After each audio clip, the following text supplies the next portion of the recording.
नमस्कार दोस्तों, मैं प्रकाश आपका एक बार फिर से स्वागत करता हूं अपने YouTube चैनल प्रकाश अंगवाला में।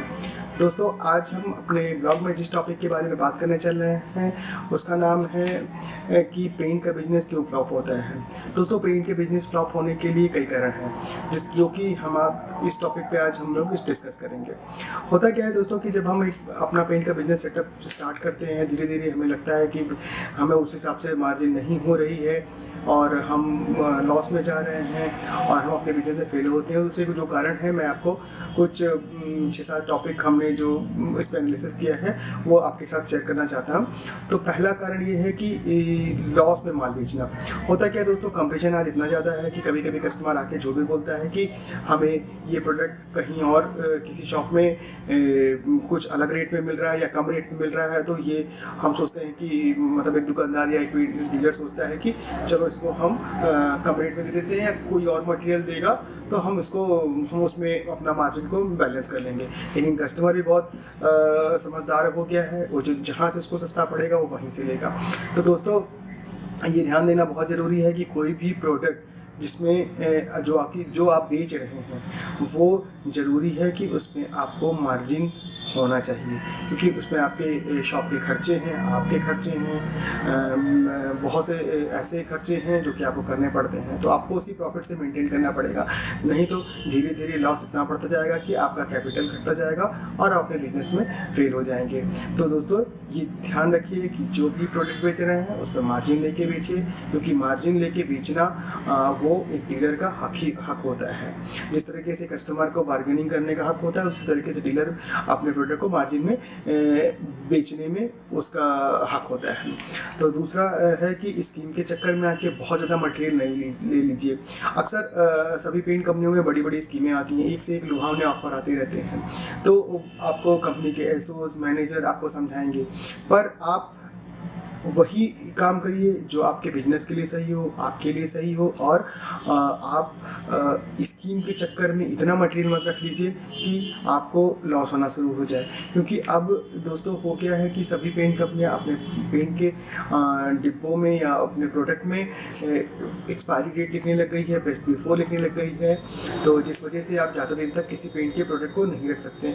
कस्टमर भी समझदार हो गया है, वो पैकिंग को देख के मटेरियल लेता है, इसलिए ज़्यादा स्कीम के चक्कर में हाँ ठीक है, जो भी स्कीम में मटेरियल लेना इतना लीजिए कि जितने में आपका काम चले। अगर आपको 100 लीटर में स्कीम कवर हो रही है तो आप 100 लीटर ही लीजिए, अगर नहीं कि आपने 500 लीटर ले लिया, ठीक है। तो दोस्तों, ये ध्यान दीजिए कि स्कीम के चक्कर में बहुत ज़्यादा माल लेना सही नहीं है हमारे हिसाब से। फंड मैनेजमेंट दोस्तों, कुछ फंड ऐसे होते हैं कि जो कि बचा के रखने पड़ते हैं, जो कभी इमरजेंसी में काम आ जाते हैं, या कुछ ऐसे फंड होते हैं जो कि आपके बिजनेस में उतार चढ़ाव के समय ज़रूरत पड़ते हैं। तो थोड़े से फंड को भी मैनेज करना बहुत ज़रूरी होते हैं, क्योंकि अब आजकल तो सभी पेंट कंपनियां अपने पेंट को नगद पे ही मटेरियल बेचती, मतलब कैश पे ही देती है, सीडी देती है, कैश डिस्काउंट वगैरह देती है। तो इसलिए फंड को मैनेज करना बहुत ज़रूरी है और इसके लिए प्रॉफिट आपको अर्न करना पड़ेगा, ठीक है। स्टॉक मैनेजमेंट दोस्तों, होता क्या है कि कभी कभी हम लोग इस तरीके से स्टॉक रख लेते हैं जो कि मटेरियल वो जल्दी बिकता नहीं।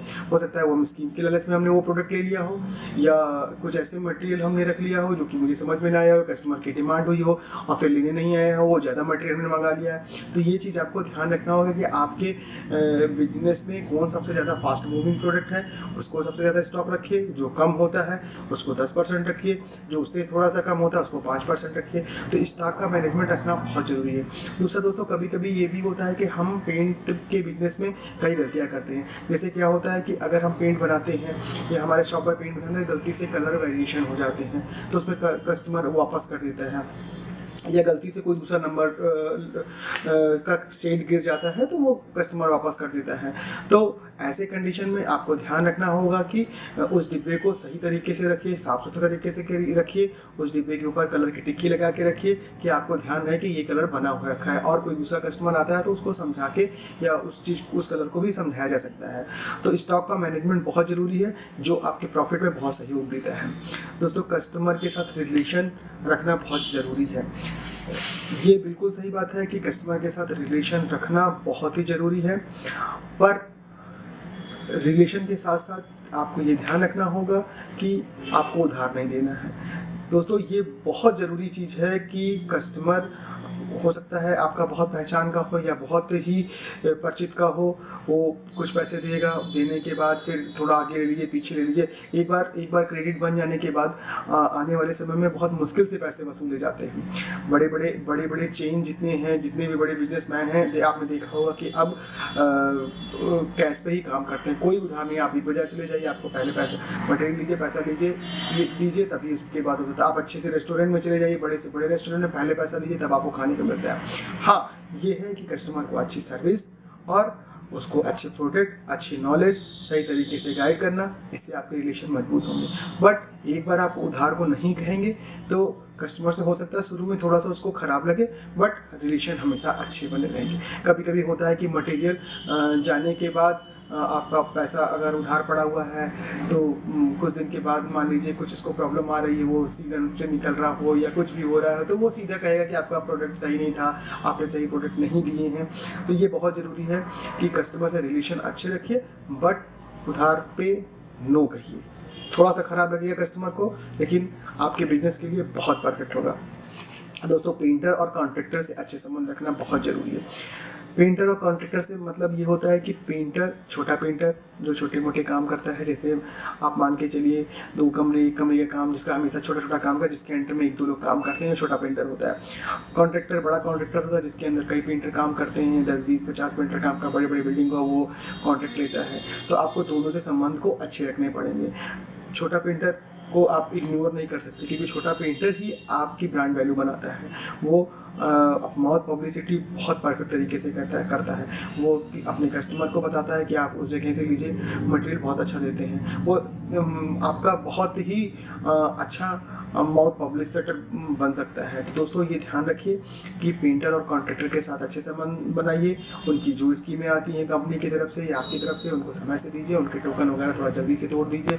सब कुछ को ध्यान रखिए, बट ये भी ध्यान रखिए कि पेंटर भी या कॉन्ट्रैक्टर जो भी है, उनसे भी बचिए कि आप उधार कम से कम दें या ना ही दे तो ज़्यादा अच्छा है। किसी भी बिजनेस के लिए ज़रूरी है कि उधार नहीं बेचना है आपको मटेरियल। दोस्तों, लास्ट पॉइंट है कि स्टाफ के साथ आपके अच्छे संबंध होने चाहिए।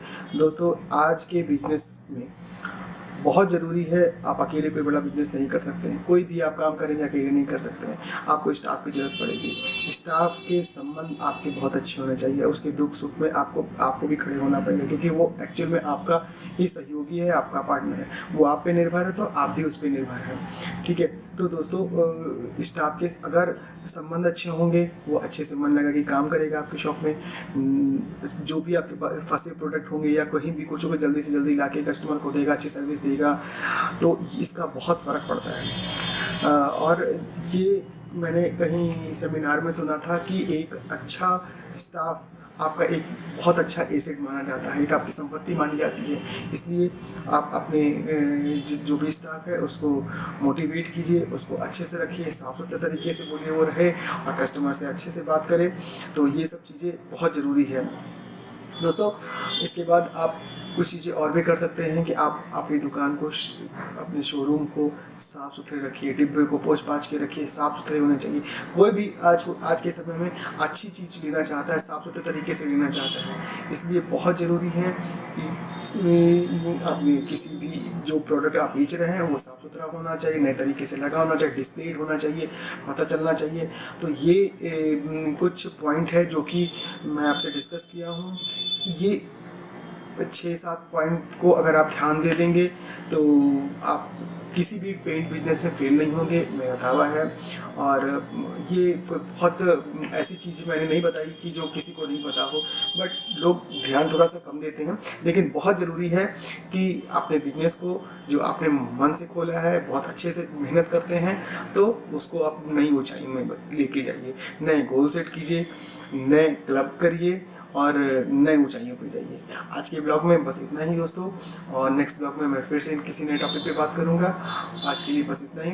और मेरी अगर इस ब्लॉग में आपको कुछ भी जानकारी मिल रही हो या कुछ भी अगर अच्छा लग रहा हो तो प्लीज़ मेरे चैनल को सब्सक्राइब करिए। मैं आगे भी नए से नए वीडियो लाता रहूँगा। और आज बस इतना ही। Thank you very much. जय हिंद।